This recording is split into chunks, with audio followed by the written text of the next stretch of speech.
All right, this is another latest acquisition. This is another Tao. Don't know the CC yet, but it popped up on Facebook Marketplace for $100.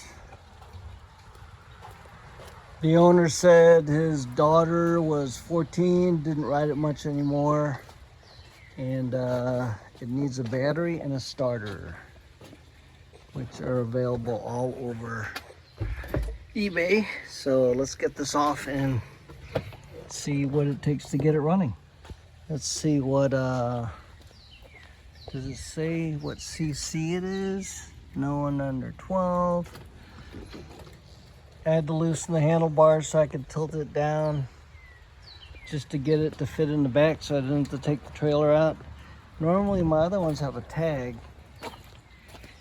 right down here, but this one doesn't have a tag. So usually tells you what model it is. He was telling me this needed to be welded. He was a plumber, so this looks like, you know, the plumber strap, but it just looks to be like it needs to be welded a little bit where that broke loose. That's easy stuff.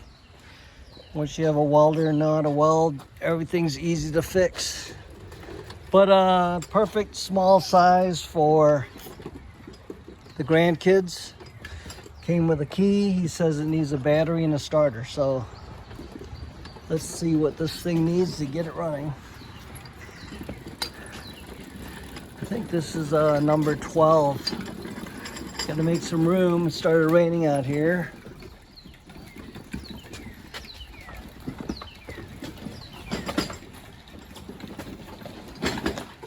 So we'll play with this. I've got starters. I've got batteries.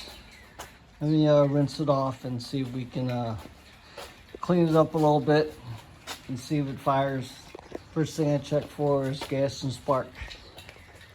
Okay, we're troubleshooting the wiring on this $100 quad. I cut apart a bunch of the wire ties that had all the wiring tied to the frame so I could see where all the wires went. The one thing I got rid of, see this unit here? This black wire coming out, that's the antenna. This is for one of those remote start, remote kill, you know, like remote control kill box, so that if your kid's riding it, your little kid, you can walk behind them with this remote and it kills the engine in case it's trying to get away from them. So that was plugged into a connector that was back here, because this was back here.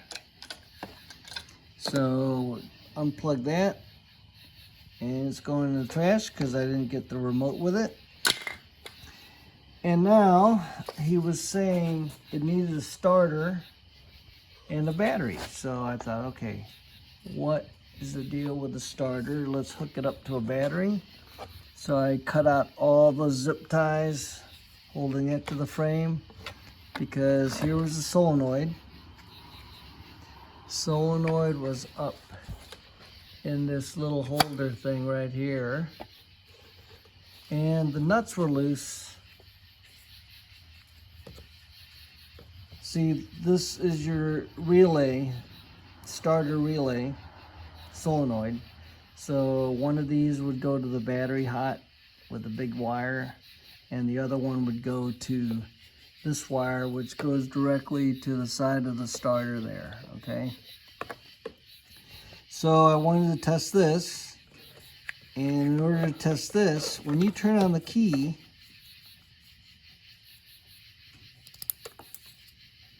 one side usually goes through the key and becomes energized, and then the other wire goes on, ends up going to a brake switch circuit, either from that handle brakes front, that brake handle up there, or the one that your foot would push down with the hydraulic master cylinder on your right foot pedal. And then that would energize one of these wires here and complete the circuit when you would press the start button. So the start button here, that circuit goes through, we're gonna use a test light, and I'm gonna ohm the whole circuit out because the brake light is involved and the start button grounds the other half of these two wires here. So I had to check this, put a hot wire on one side off the battery and the other side ground off the battery, and this clicks. So that's telling me the solenoid was good. I'm thinking the battery or the starter wires nuts were just loose because one of them was real wiggly. And he had a push button switch right there. That push button switch right there. Yeah, right there. That push button switch that went to the starter solenoid. Well, it wasn't even going through the low side of the starter solenoid. It was actually running the battery wire. He had a red wire, that red wire going all the way to the battery, then to the switch, and then this wire was going to the post of the starter solenoid that went to this wire that goes to the starter. So I'm just pulling all that out because we're gonna hook this up so it works with the key and the push button and the brakes. So he said it needed a starter and a battery. I hooked this hot wire up to the positive and I hooked the ground to the engine and the starter cranks. So I know the starter's good and I know the solenoid's good. So I'll have to verify that these two have continuity when I put power and ground to this plug.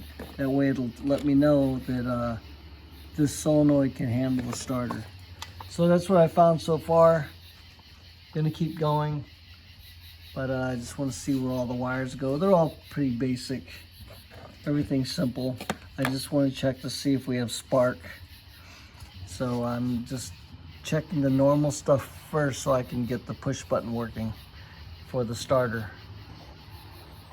All right, got the wiring all plugged back in. I had to zip tie them all back together because I had cut all the ties to see where everything went.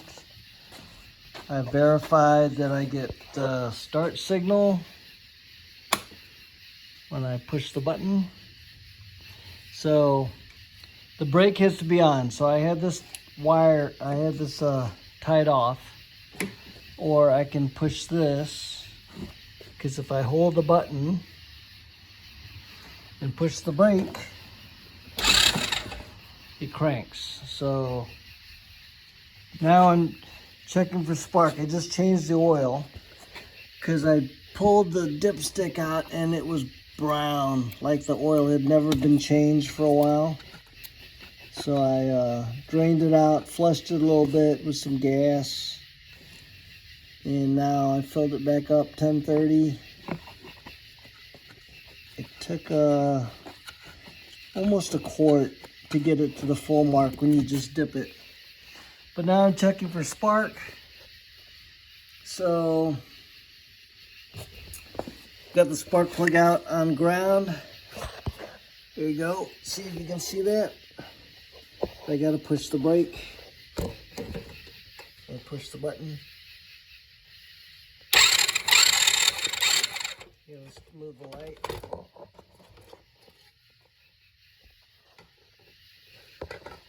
Oh, the light's coming from the video from my cell phone, but you can see the spark.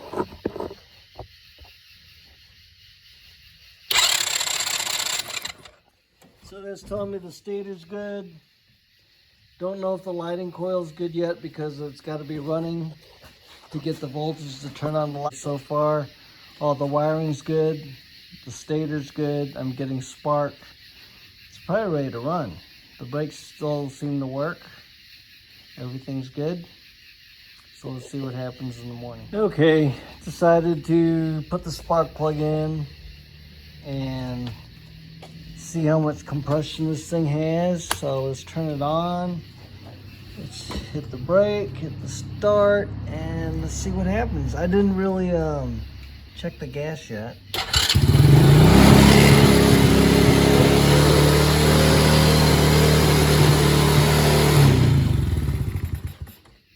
Wow, it runs. So it's idling a little high. So I'll check the carburetor tomorrow because it might be, needle and seat might be sticking. But it's got fresh oil in it. It has spark. It obviously has gas. And look, the neutral light looks like it's coming on here. Let's see if the reverse light's working too. That's the neutral light. And the reverse light looks like it's burnt out or not plugged in. But the neutral light comes on. How about that? Let's hit the switch again.